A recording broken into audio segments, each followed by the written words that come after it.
ঠাকুর শ্রী রামকৃষ্ণ গিরিশ, মণি ও অন্যান্য ভক্তদের প্রতি বলছেন, এরা কি জানো, একটা পাতকুয়োর ব্যাঙ কখনো পৃথিবী দেখে নাই। পাতকুয়োটি জানে, তাই বিশ্বাস করবে না যে একটা পৃথিবী আছে। ভগবানের আনন্দের সন্ধান পায় নাই, তাই সংসার সংসার করছে।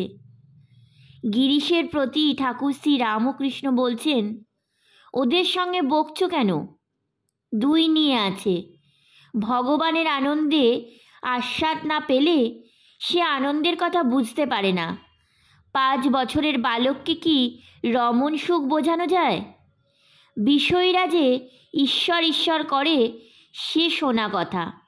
যেমন খুড়ি জেঠিরা কোদল করে, তাদের কাছ থেকে বালকেরা শুনে শেখে আর বলে, আমার ঈশ্বর আছেন, তোর ঈশ্বরের দিব্য।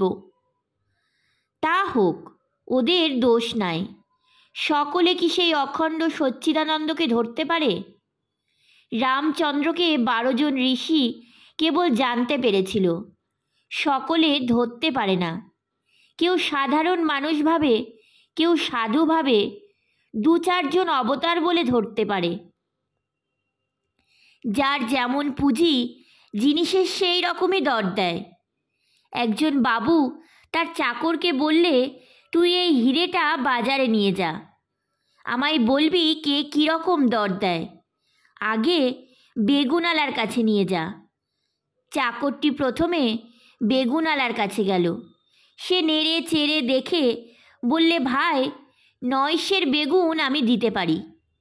চাকরটি বললে, ভাই আরেকটু ওঠো, না হয় 10 সের দাও। সে বললে, আমি বাজার দরের চেয়ে বেশি বলে ফেলেছি, এতে তোমার পোষায় তো নাও। চাকর তখন হাসতে হাসতে হিরেটি ফিরিয়ে নিয়ে বাবুর কাছে বললে, মহাশয়, বেগুনালা 9 সের বেগুনের বেশি একটিও দেবে না। সে বললে, আমি বাজার দরের চেয়ে বেশি বলে ফেলেছি।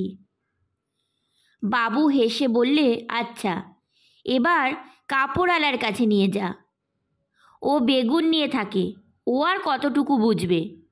কাপড়ওয়ালার পুঁজি একটু বেশি, দেখি ও কি বলে।